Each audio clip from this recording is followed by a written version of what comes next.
What's up, guys? Welcome to DRC Games. My name is Rico, and today I'll be bringing you the Imperial OTK deck that everyone has been asking about since the last regionals I played it in. The deck itself is very, very strong if you can pull off the OTK. The problem is it lacks protection that a lot of the OTK decks like Greymon have. But I think it's very, very fun and very cool, and I'm excited to show it off to you guys. I actually got top 32 in one of the regionals that I played this deck in because it has a lot of good matchups into a lot of the meta decks in the format, like Shine Hunters, Royal Knights, Belphemon. It actually has a really, really strong matchup against decks that don't run a lot of security bombs. So yeah, let's get into the deck profile. So first off is the Digitama. I run 4 of the Minomon from the starter deck, the Imperial starter deck. I only run the 4 Digitama because I want to see this one. It is, while you have a blue Digimon in play, this Digimon gets 1000 DP.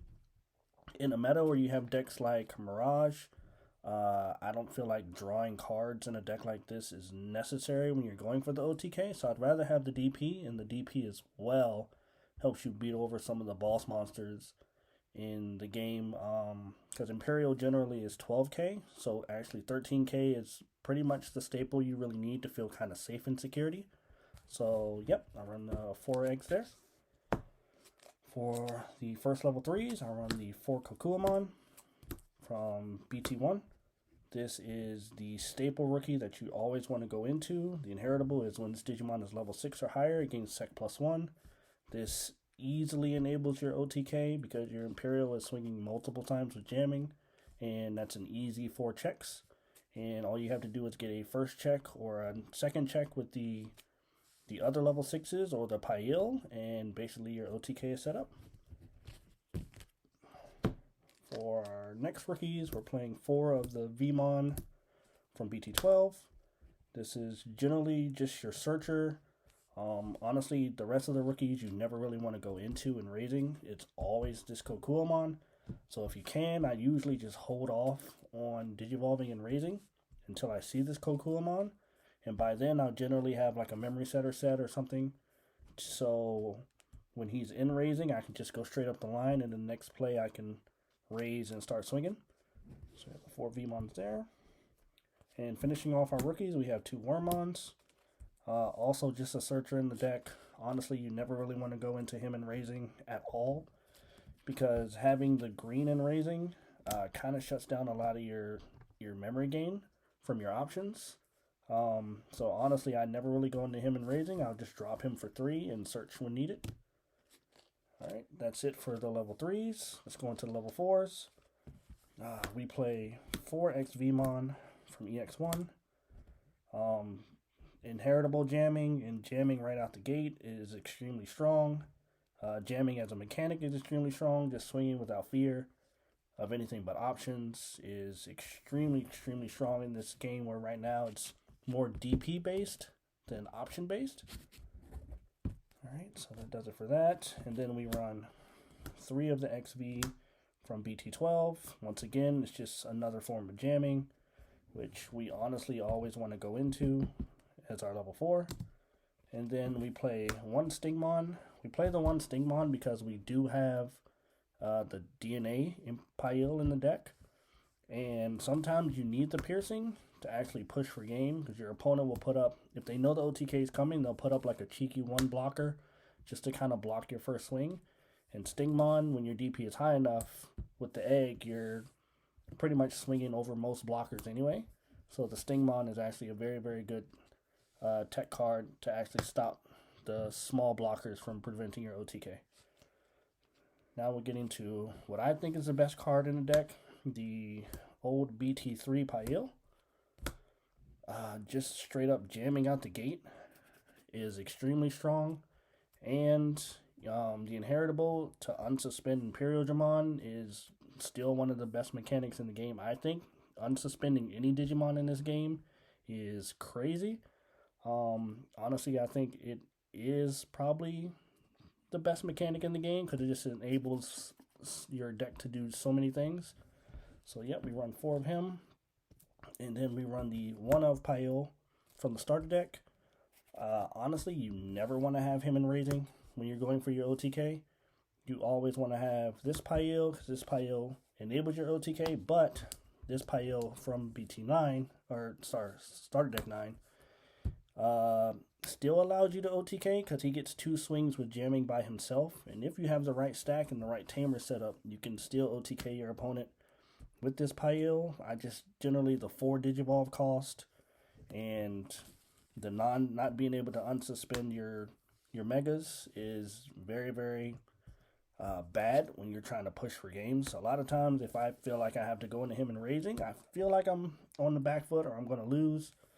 But he's there as another level 5 just in case you don't see your Paio here and can still actually help you push for game. Alright, then we're going to our level 6s. We run 4 of the dragon modes from BT12. Honestly, this is the only 6 you really want to start going into first. Just when digivolving, if you have a blue card in the source, which you always will, because your 5s and your 4s are generally blue, unsuspend this Digimon. And if it has a green source, which it always will because your egg is green, suspend one of your opponent's Digimon. It's extremely, extremely good card at board control. A lot of the blockers in the game can be really big, and you don't have to worry about them blocking if they're suspended. So, and then his second inheritable is End of Attack. This Digimon can go into a fighter mode for 2 less costs. Since fighter modes go over dragon modes for 2, it's basically a free evo once you at the end of your attack. And if you have this Pail right here, the unsuspend one, he will do his first swing, and then he can proc his End of Attack to go into a fighter mode for free. And the fighter modes allow you to do a lot more with either more swings or board control. So that dragon mode is just imperative to what the deck wants to do. We run 2 of the dragon modes from EX1. Again, same thing. If you have a Digimon with freeness traits, which you generally always will, suspend one of your opponent's Digimon and unsuspend this Digimon. And then this Digimon gains 1000 DP for each color. So he'll always have red, green, and blue in the source. So he's generally always going to be 13k. And then with the egg, he'll be 14k. And a lot of times that's enough to beat over any opponent's Digimon that are just sitting on the board, especially if he's getting multiple swings at him. Suspending your opponent's Digimon is still extremely strong. Honestly, you never want to go into this one. He's just a backup for if you can't find this one. He still enables the OTK with the right cards. But honestly, the safer route is always going to be this dragon mode here, just for that End of Attack. Alright, and then we have 2 fighter modes from BT8. This is pretty much your OTK enabler that's not Blitz Omni. So when digivolving, return one of your opponent's Digimon with 10k DP or less to the hand. That's very, very strong. And just removing your opponent's Digimon and then making sure you have nothing to fear if you're swinging. If you swing and die, then at least you cleared the board. His when attacking is if there's a blue card in his sources, unsuspend any one of your Digimon, which is very, very strong. And if there's a green card in his source, suspend one of your opponent's Digimon. Generally, you'll never really use the suspending from him because the dragon modes already do the suspending, but it still comes up every now and then if there's multiple blockers on field. So I honestly probably thinking about running 1 more just because he's so good. But right now we're sitting at 2. The second level 6 is the BT12 fighter mode. This is honestly more of a board control card, but also more of a beat stick for getting over your opponent's Digimon that are a little bit higher. Against decks like Royal Knights and Shine, when they put up Digimon with no sources, this comes out for free over your dragon mode. You'll bounce one of your dragon modes to hand, and then he suspends everything with no sources, and then bottom decks everything that's suspended. Extremely, extremely strong effect. Probably one of the best removal cards in the entire game. That's super strong. There were games against Royal Knights where I went into him and put a whole board of Royal Knights back, about like 8 or 9 of them, honestly. And it's after that, like, how do you come back from that, right? And then he also has, when he has a green and a blue source in his stack, he gains Sec+1 and blocker. That combined with the Kokuamon, since he is a level 6 or higher, he'll be sitting at Sec+2. And if you have the Pyodramon here that unsuspends, he'll be checking 3 and unsuspending and checking 3 again, which is a really, really quick OTK as well. If you don't get to either your dragon modes, I'll generally go into him and stack in the back if I don't see one of them. Come out next turn, swing my 6 checks, and then go into everyone's favorite, Blitz Omni. I run 3 of them. 3 seems like a bit much, but honestly, I have to see him. He is very, very strong, especially if you don't see your Kokuamon. He is extremely, extremely necessary for ending your opponent that turn. The problem with this Imperial build is you don't have any defense once you stop swinging. So your opponent's crackback plays will generally always clear your stack. So you never really want to raise until you have either this guy in hand to finish them off, or you have this fighter mode here, which generally does the same thing. But yep, 3 Blitz Omnis because you need to see them. For our tamers, we're running 3 Davises. I was running 4, but I felt like 4 was too much. There were times where I would play the Davis and I would get everything I need, but say the Blitz Omni, and then all I'm doing in the rest of the game is drawing Davises, which become kind of useless. So I cut down to 3. 3's been fine. I only really had to play him once. Generally, if I open him, no matter what I have on board or in hand, I'll just start. I'll give my opponent 4, get my memory setter set, and then build my line from there. If I can get the memory setter set and then build my line on turn 2, then turn 3 I'm ready to come out and swing. And if my opponent hasn't built anything to stop the swing, generally I'll have game. So Davis, best tamer in the game, honestly. Search 2, get a green and a blue. The whole deck is green and blue, so he literally searches everything in the deck but Omnimon, and generally you're going to get 2 cards out for every Davis, so super, super strong. Alright, for the rest of the tamers, we run 2 Davis and Ken. Honestly, I want to bump this up to 3. It is extremely, extremely crucial when you're trying to go for your OTK push and you don't have the Kokua for the Sec+1 in stack. Just being able to unsuspend 2-color Digimon on Digivolve is extremely strong, and the 1 memory as well. When you have a blue or green Digimon during your start of main is super, super strong, because this deck can just kill you from 1 memory with enough memory gain from the tamers and, you know, a couple hammer sparks. The most important thing is the unsuspending of the 2-color, because once this dragon mode here from BT12 finishes his end of attack, he'll go into one of these fighter modes, and if he's suspended after his second attack, you just tap the Davis and Ken, unsuspend again, and then you keep swinging off. So honestly, I'm trying to find a spot for 3 to go back up to 3, but right now we're at 2. Now for the options, we play the 1 blue memory boost. We only play 1 because our egg is green, and honestly, you're not able to play this blue boost unless you have the Vmon or you go up your stack into a 4 or 5. So just it being in your hand early is very, very bricky. But it getting hit out of security is game changing. 2 memory in this deck is a lot. And just having the 1 boost a lot of times just enables you to go so far with so little. So yep, we play the 1 boost. And now for the security options. For this format, we're playing 2 Sorai and 2 Megadeth. Megadeth is pretty much, I feel like, a staple in any green and blue deck. It's not even just because of the bounce. It's the suspend 1 and then bounce. Just having the 2 effects alone has saved me from being killed so many times.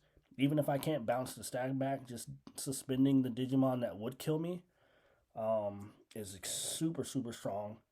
And then Sorai, it kind of speaks for itself in this meta, going against Shine, going against Royal Knights, going against Belphemon. You know, you strip their sources, and they have nothing left, and then they pretty much can't swing at you. And this deck right here, all it needs to do is kind of survive their kill turn, And then the pushback from this deck, I'm either going to board clear you or I'm going to kill you back. So Sorai at 2 and Megadeth at 2 I think is extremely strong. And then the last 4 cards of the deck are 4 Hammer Sparks, blue deck, and you want memory. Hammer Spark is very, very imperative. Getting hit out of security, still gaining 2 memory is almost as strong as any other kill card in the game. Turning your opponent's turn off is the strongest thing you can do in this game. So definitely Hammer Spark at 4. I wouldn't run it at any less than 4. I used to, and I just always felt like I needed 1 in hand, and I would never have 1. So since putting it up to 4, I feel like I see it just enough. And yep, that's the deck profile. Let me show you guys the OTKs that you can do with this deck. Very, very simple. The stack you want, honestly, is you want your Kokua first. For your Sec +1, you want your XV as your 2, and you want your Pail as your 3. So once you have your Pail set up with this stack, you're going to promote your Pail. He's going to do his first check here.